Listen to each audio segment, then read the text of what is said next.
Hi, welcome to Serin's kitchen. இன்றைக்கி நம்ம கிச்சனில் ஒரு சூப்பரான குழுன்னு இருக்கக்கூடிய ஒரு சம்மருக்கு பொருத்தமான ஒரு ரெசிபி பண்ண போகிறோம். எல்லாருக்குமே ரொம்ப பிடிக்கும். இது எப்படி பண்ணலாம் அப்படின்னு சொல்லிட்டு சில நேரங்களில் நீங்களே யோசிச்சிருப்பீங்க. அந்த மாதிரியான ஒரு சூப்பரான ஒரு சம்மர் ரெசிபி தான் இது. சம்மருக்கு மட்டும் இல்லை, நோன்பு திறக்கிற டைமில் இந்த மாதிரி ஒரு ரெசிபி செஞ்சாலும் அதுவும் ரொம்ப சூப்பராக இருக்கும். நோன்பு திறக்கிற டைமில் நம்ம கொஞ்சம் சில்லுன்னு குடிக்கணும் அப்படின்னு நினைப்போம் இல்லையா, அந்த மாதிரிக்கு இந்த மாதிரி செஞ்சாலும் ரொம்ப நல்லாயிருக்கும். அதுக்கான ஒரு ரெசிபி தான் இது. வாங்க எப்படி பண்ணலாம் அப்படிங்கிறத பார்க்கலாம். முதல்ல நம்ம தண்ணி கொதிக்க வச்சு எடுத்துக்கலாம். அதுக்கு ஒரு பாத்திரத்தில் ஒரு 2 செம்பு அளவுக்கு தண்ணி ஊற்றி கொதிக்க வச்சுக்கலாம்.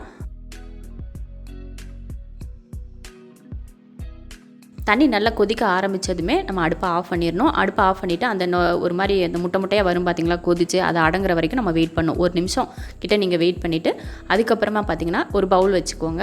நான் 2 பவுல் எடுத்திருக்கேன். ஏன்னா நான் 2 ஜெல்லி பண்ண போகிறேன் இல்லையா, அதுக்காக நான் 2 பவுல் எடுத்திருக்கேன்.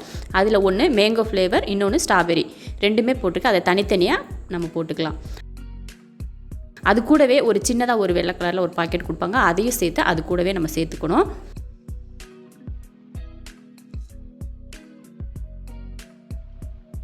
சேர்த்துட்டு இப்போ இதில் தண்ணி ஊற்றிடலாம். அந்த பாக்கெட்லேயே நமக்கு இன்ஸ்ட்ரக்ஷன்லாம் கொடுத்துருப்பாங்க, எவ்வளோ தண்ணி நம்ம அதில் ஊற்றணும், எப்படி ஜெல்லி ஆகும் அப்படின்னு சொல்லியிருப்பாங்க. அதன்படி நம்ம தண்ணி அந்த அளவுக்கு நம்ம ஊற்றிக்கிட்டால் போதும். இதில் எனக்கு ஒரு 450 மில்லி தண்ணி ஊற்றினா போதும் அப்படின்னு சொல்லியிருந்தாங்க. நான் 450 மில்லி தண்ணி ஊற்றி நல்லா அதை கரைச்சி விட்டுக்கோங்க. ஸ்பூன் வச்சு நல்லா கரைச்சி விட்டிங்கன்னா அது சீக்கிரமாக கரைஞ்சிரும். இப்போ நம்ம கலந்து விட்டாச்சு. கலந்து விட்டதுக்கப்புறம் இப்போ ஜெல்லிக்கான தண்ணி ரெடியாக இருக்குது. நல்லா அந்த சர்பத் கலர்லாம் இருக்குது பார்த்திங்களா, அந்த மாதிரி கலரில் இருக்குது. இது கூட நம்ம எக்ஸ்ட்ரா எதுவுமே சேர்க்க தேவையில்லை. அந்த தண்ணியும் அதில் கொடுத்துருக்க பவுட்ரு மட்டுமே நம்ம சேர்த்துக்கிட்டோம்னா போதும். ஒரு 3/4 மணி நேரத்துக்கு இதை நம்ம வெளியிலே வச்சு நல்லா சில்லுன்னு ஆற வச்சுட்டு அதுக்கப்புறம் ஒரு 10 நிமிஷத்துக்கு நம்ம ஃப்ரிட்ஜில் எடுத்து வச்சுட்டு நல்லா கூலானதுக்கப்புறமா நம்ம எடுக்கணும். 3/4 மணி நேரத்துக்கு இது வெளியிலே நல்லா சூடு ஆற வரைக்கும் வெயிட் பண்ணலாம். அதுக்குள்ளேயே நம்ம அதுக்கு தேவையான பாலெல்லாம் பார்த்திங்கன்னா ரெடி பண்ணி எடுத்து எல்லாத்தையுமே நம்ம ஆற வச்சு தான் எடுக்கணும். அதனால் முதல்ல காய்ச்சி எடுத்துக்கலாம். இப்போ நான் 1/2 லிட்டர் பால் ஊற்றிக்கிறேன். பாலையும் பார்த்திங்கன்னா நல்லா கொதிக்க வச்சதுமே ஆஃப் பண்ணிக்கலாம். ரொம்ப நேரம் கொதிக்க வைக்கணும் இல்லை வற்ற வைக்கணும் இதெல்லாம் இல்லை. ஒரு டைம் நல்லா பாலை ஊற்றி தண்ணியெல்லாம் ஊற்றாமல் கொதிக்க வச்சு நம்ம இறக்கிக்கலாம். பால் நல்லா கொதிக்க ஆரம்பிச்சிருச்சு. இதை ஆஃப் பண்ணிவிட்டு ஆற வச்சிடலாம். இப்போ பார்த்திங்கன்னா 3/4 மணி நேரம் கிட்ட ஆயிடுச்சு.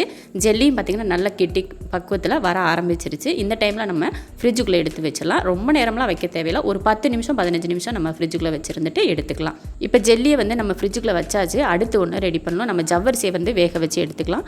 ஒரு செம்பு அளவுக்கு நான் தண்ணி ஊற்றி அந்த தண்ணியை கொதிக்க வச்சுட்டு ஒரு 50 கிராம் ஜவ்வரிசியை இதில் போட்டு வேக வச்சுக்கலாம். ஒரு 5லேருந்து 6 நிமிஷம் நீங்கள் ஜவ்வரிசியை வேக வச்சுக்கிட்டிங்கன்னா போதும். அது நல்லா வெந்து வந்துடும். அப்போ நம்ம எடுத்துக்கலாம். வெந்ததுக்கப்புறம் பார்த்திங்கன்னா நல்லா கண்ணாடி மாதிரி உருண்டையாக தெரியும் பார்த்திங்களா, அந்த மாதிரி பக்குவம் வந்துமே ரொம்ப குழைய விட்டுறாமல் பார்த்து எடுத்து வடிகட்டிக்கலாம். வடிகட்டிட்டு அதுக்கு மேலே கொஞ்சம் தண்ணி ஊற்றி அதை அலசுனீங்கன்னா நல்லா முத்தாக தனித்தனியாக இருக்கும். அந்த மாதிரி எடுத்து வச்சுக்கோங்க. ஜவ்வரிசி வேக வச்சு எடுத்து அதை ஒரு பவுலுக்கு மாற்றிட்டேன். அதே போல் பாலும் பார்த்திங்கன்னா நல்லா ஆறிடுச்சு. அதையும் வடிகட்டிக்கலாம்.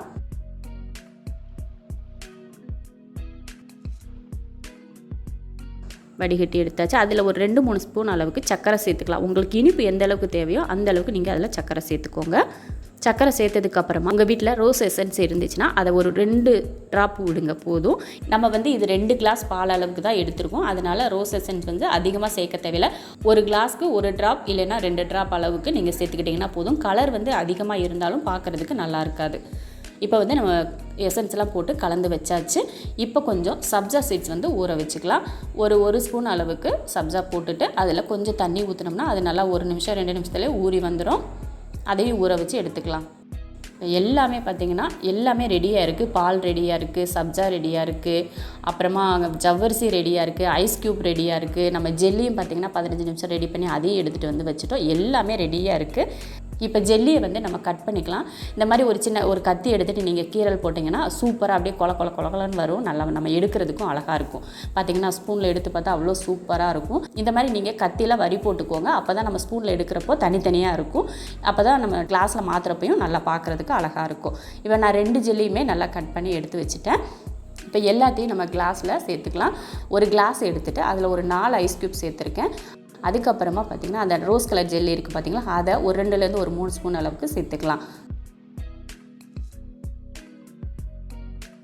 அடுத்து ஜவ்வரிசி சேர்த்துக்கலாம். ஜவ்வரிசியும் பார்த்திங்கன்னா ஒரு 2 ஸ்பூன் அளவுக்கு சேர்த்துக்கோங்க. உங்களுக்கு வந்து அதில் அளவுகள் எந்த அளவுக்கு தேவைப்படுதோ அந்த மாதிரி நீங்கள் சேர்த்துக்கிட்டிங்கன்னா போதும். நான் 2 ஸ்பூன் சேர்த்துருக்கேன். அதுக்கும் மேலே மேங்கோ ஜெல்லி இருக்குது பார்த்திங்களா, அதையும் கொஞ்சம் ஒரு 2-3 ஸ்பூன் அளவுக்கு சேர்த்துட்டு, அதுக்கு மேலே நம்ம சப்ஜா ஊற வச்சோலையோ அதையும் 1 ஸ்பூன் 2 ஸ்பூன் நம்ம விருப்பத்தை பொறுத்து நீங்கள் எந்த அளவுக்கு சேர்க்கணுமோ அந்த அளவுக்கு சேர்த்துக்கலாம். சேர்த்ததுக்கு அப்புறமா நம்ம பால் ரெடி பண்ணி வச்சுருக்கோம் பார்த்திங்களா, சக்கரை ரோஸ் எசன்ஸ்லாம் போட்டு அதை எடுத்து இதில் ஊற்றிடலாம். அவ்வளோதான் பாருங்கள், சூப்பரான ஒரு ரெசிபி ரெடி ஆயிடுச்சு. பார்க்குறதுக்கே அழகாக இருக்கும். அடுக்கடுக்காக கீழே ஐஸ் க்யூப், அதுக்கப்புறம் ரோஸ் கலர் ஒன்று இருக்கும், அப்புறம் ஜவ்வரிசி இருக்கும், அதுக்கப்புறம் மேங்கோ ஜெல்லி இருக்கும், அதுக்கடுத்து சப்ஜா சீட்ஸ் இருக்கும். இதுக்கெல்லாம் நடுவில் நம்ம ஊற்றின பாலும் பார்த்திங்கன்னா உள்ளே அப்படியே கொஞ்சம் கொஞ்சமாக அந்த லேயராக போகிறப்ப சூப்பராக இருக்கும். பார்க்குறதுக்கே கலர்ஃபுல்லாக இருக்கும். எல்லாருக்குமே ரொம்ப பிடிக்கும். இது பிடிக்காது அப்படின்னு சொல்லவே மாட்டாங்க யாருமே. ஏன்னா கலர்ஃபுல்லாக இருக்குது பார்த்திங்களா, இந்த கலருக்காகவே எல்லாருமே குடிக்கணும்னு ஆசைப்படுவாங்க. கண்டிப்பாக உங்கள் வீட்டில் எல்லாருக்கும் இந்த மாதிரி ஒன்று செஞ்சு கொடுங்க, விரும்பி குடிப்பாங்க. உங்களுக்கு ஐஸ் க்யூப் போட வேண்டாம் அப்படின்னு நினச்சிங்கன்னா நீங்கள் பாலை வந்து ஃப்ரிட்ஜில் வந்து சில்லுன்னு வச்சு எடுத்துட்டிங்கன்னா நீங்கள் ஐஸ் க்யூப் கூட போட தேவையில்லை. சூப்பரான இந்த ட்ரிங்க் நீங்களும் செஞ்சு பார்த்துட்டு எப்படி இருக்குன்னு சொல்லிட்டு கமெண்ட்டில் சொல்லுங்கள். பிடிச்சிருந்தா லைக் பண்ணிவிட்டு ஷேர் பண்ணிவிட்டு நம்ம ஷெரின்ஸ் கிச்சன் சேனலை சப்ஸ்கிரைப் பண்ணி பக்கத்தில் இருக்க பெல் ஐக்கானை கிளிக் பண்ணி வச்சுக்கோங்க.